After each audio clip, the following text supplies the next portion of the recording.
একদিন এক শান্ত গ্রামের চারপাশে অদ্ভুত ঘটনা ঘটতে শুরু করলো। রাতে গরু, ছাগল, এমনকি মানুষও হারিয়ে যাচ্ছিল।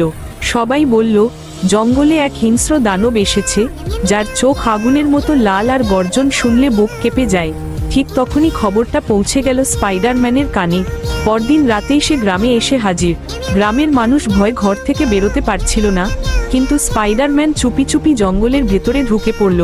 হঠাৎ পেছনে থেকে এক বিশাল দানব লাফিয়ে উঠল, গায়ে কাটার মতো লোম, মুখে দাঁতের শাড়ি।